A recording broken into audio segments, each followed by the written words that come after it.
What do you do when you start to miss somebody who is dead? First I get sad, and that makes me wish I could have done things differently. And then I remember there are a lot of people in my life who are still alive, but won't be forever. So I check in with them, and try to do and say the things I wish I had done or said with those who died. Talk about them, reminisce about the time spent with them. Allow myself to be sad that they're gone. My best friend died in 2015. I miss her a lot. Edit. Holy shit. I did not expect to wake up to such a response to my comment. Thank you for the awards, the kind words about my loss, and additional words of support, advice, solidarity and shared loss. Our Endless Thread did an amazing episode of their Reddit-centric podcast, Endless Thread, about dealing with loss that was called Shipwrecked. In it they shared a post that often graces Reddit that I have come to love in times of loss, as well as its backstory. Alright, here goes. I'm old, and so what that means is I've survived so far and a lot of people I've known and loved did not. I've lost friends, best friends, coworkers, acquaintances, grandparents, my mom, relatives, teachers, mentors, students, neighbors, and a host of other folks. But here's my 2 cents. I wish you could say you get used to people dying. I never did. I don't want to. It tears a hole through me whenever somebody I love dies, no matter the circumstances. But I don't want it not to matter. I don't want it to become something that just passes. Man's voice reading same passage fades in. My scars are a testament to the love and the relationships that I had for and with that person.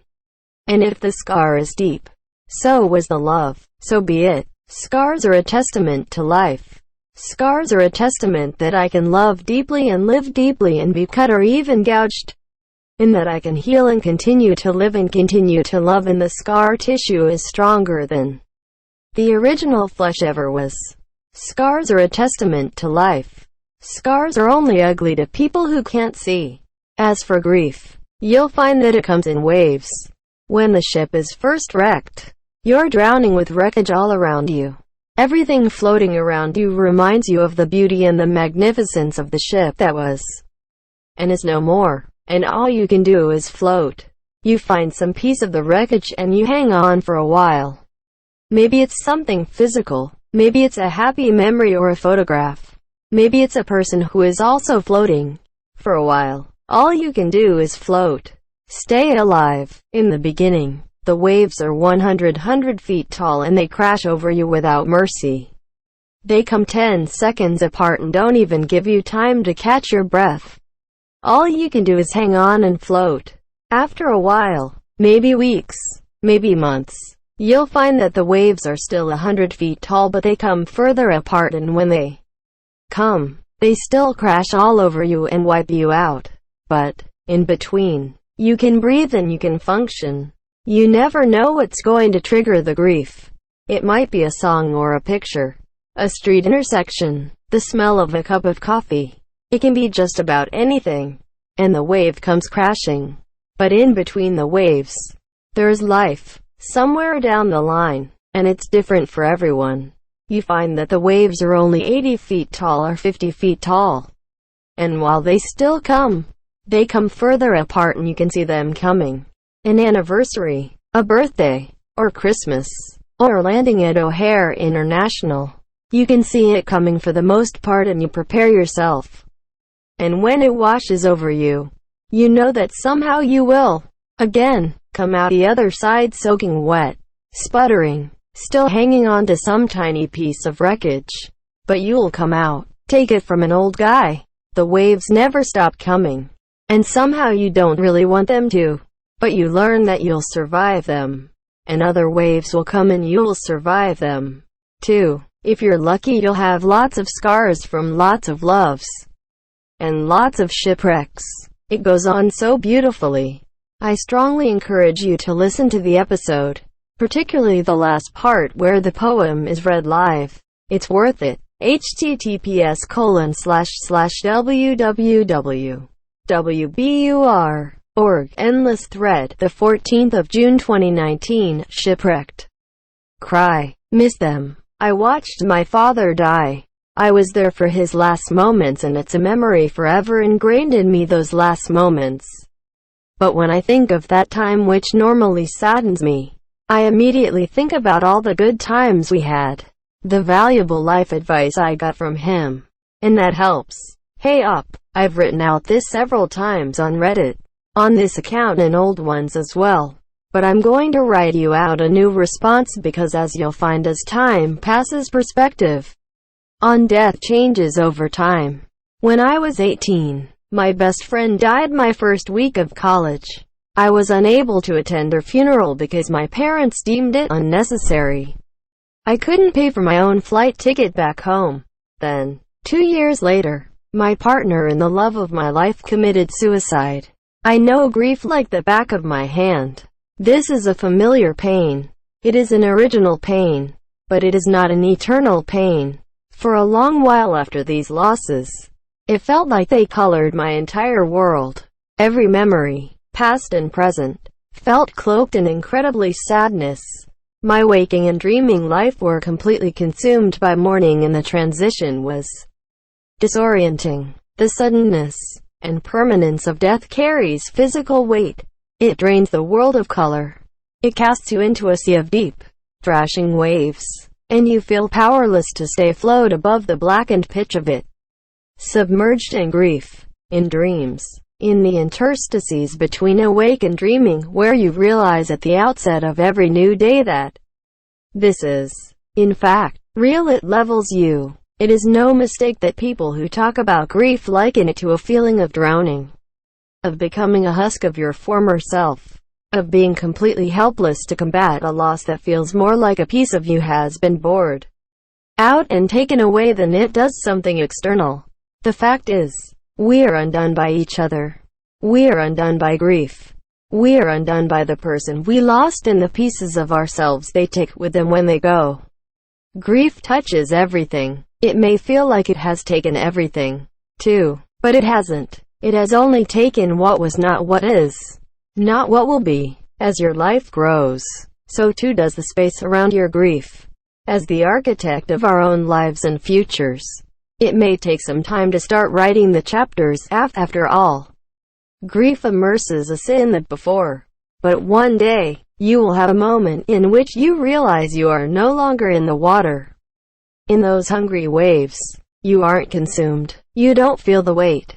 Maybe you're watching a movie with friends, or taking a bike ride, or working on art. Maybe it's a beautiful day and the sun shines down on you and you think for the first time, this can be okay. Those moments are beacons that draw us out of the inner corridors inside of ourselves, back into the world of the living. They are brief new chapters we have written in the storybook of our survival, and they become longer and brighter over time. We start to build a life around grief. Or rather, we build a life outside of it. The chapters we write become about the living, not just about the dead. They are revisions of our former selves. They are a road map to survival. As the chapters grow in length and size, so too does our ability to live without the punishing weight of grief. It becomes smaller. It feels more like a sea inside a landscape than the water you find yourself dragged by in every moment. We explore the terrain, and we find there are ways to mourn the dead, and call the living vivos foco, mortuos plango. The truth is, the grief never leaves us. It has been 9 years since my partner died, 11 since my best friend. On long bike rides, on rainy evenings sitting on my front stoop smoking, and on bridges when I look over the edge and see the water beneath me pulsing with the tide. I whisper little messages to them. I am carrying you with me through this wide and wild world. I talk about them to my new friends, so that the people in my life know who they were and why they were important. I share pictures and stories. I let myself wade in the grief. Sometimes, I submerge myself in it, and I know that, too, is okay. There is no roadmap for mourning. It is a labyrinthine journey into ourselves. A story we continue to write through the passage of time and through distance from the original pain. There is no finishing, there is only revision. In a decade, you will look back, and you will know what you have lost. But it will just be a shade of the things you know, feel, and have now. Let yourself feel this loss. Let yourself be swallowed by it. Know that this is okay. And know, too, that you are also grieving the pieces of yourself that were lost. 2. Godseed. Op less than 3. Edit. Holy shit. Thank you guys for all of the gold and other awards. There are so many awards now. What do they all mean? Am I really a timeless beauty, as one award would imply? Or am I hideously deformed, __WHO can say? Since I'm making this edit anyway, I wanted to add something for those of you who wish to help someone else who is grieving. Sentiment isn't always the best approach. Please don't resort to empty platitudes. Especially not everything happens for a reason, or this will make you stronger types, as they can be insulting, patronizing, and unhelpful. My best advice is to contribute acts of service to those in mourning. Cook for them, clean their house, do their laundry, babysit their kids, take their dogs for a walk. The small things build up. The depression of grief hollows us out. The things I remember most from after these losses were the friends who swooped into my life and just made sure I was taken care of. Rides, help with homework, a long drive with no destination, and no forced conversation. One friend of mine took me out to the mountains, laid down a huge tarp, and lined up glass bottles and old VCR tapes for me to smash with a golf club and a baseball bat. Don't worry, we recycled the detritus afterwards by simply gathering up the tarp. What resources do you have that you can rally for this person? Use them. People in mourning receive a lot of platitudes and condolences but often don't receive much real world help. Be the helper. Be positive presence. Shoulder some of the burden so that they don't drown in more than just their grief. Include the grieving person as often as possible. Invite them to parties. Invite them for solo hangs. Expect and be okay with hearing a lot of no's at first. But don't stop reaching out. Socialization is important during this period of time. It's not enough to just text, call, show up. Give space if it's asked for, but don't give up. Involve them in activities. Do an art project together. Shower them with plants. Take a walk on a sunny day. Be okay with silence in conversation. Make it comfortable. Meet them where they're at. That is what good friends do. This is how you can help less than 3. I fucking love you all. You are such kind people. Don't ever give up hope. And never stop helping one another. Remember the good times. They wouldn't want you to feel down. I try to think of something else. I lost my twin sister 6 years ago to suicide. I never thought of life without her. We came into the world together. I never thought we wouldn't live together. It is unbearable. Plant a tree in their memory and watch it grow into something beautiful. Miss them. Feel. Grieve. Cry. Know that the grief is the other side of love. Expressing how much you value the deceased and bringing them alive in you. Thank them. Talk about them. Talk to them. Learn more from your memories of them. Say their name. Gather with others to remember them. Wish them well and invite them to move on. You also have the option to not assume they are gone. Conservation of energy is a fundamental law of nature. Continuation of consciousness can be verified throughout life. Sane societies don't assume beings are merely material. In fact, the material aspect is the least real, the most changeable and ephemeral. You can verify this for yourself. The average person eats between 35 and 55 tons of food in a lifetime. The body is constantly changing, but the witnessing awareness has always been there. Stable. Unaging. The I who saw the Grand Canyon at 7 years old and the I who experiences New York City at 65 are the same. That awareness has not aged. It is like an ageless mirror or movie screen upon which the whole story of life unfolds. Finally, you can use the energy of missing and the poignancy of your memory of the deceased to better wake up to and understand your own impermanence and certain death. You can take steps to live well and completely today, not assuming that even another day will be guaranteed to you or your loved ones. And prepare to die a good death rather than one avoided, rejected, feared as if it's a tragic surprise. If they died recently and they still have their phone number set up, call it. Listen to their voicemail. I did this a lot after my best friend died when I was 17.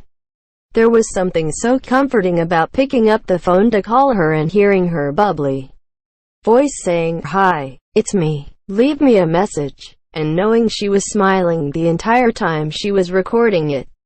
Engage yourself in an activity or pastime that connects you with them. I usually listen music. We listened with my late girlfriend. I've lost a number of people close to me. I will speak to them. I'm a committed atheist, and believe that nothing remains after we die. But it helps anyway. If it's just a tickle of grief, I'll usually think something like, damn, X would have thought that was so cool. If it's a bigger, pressing grief, I'll talk to them out loud or in my head. I wish you were here for this, or I learned this today. I thought you'd think it was neat, or just fuck. I miss you, sis.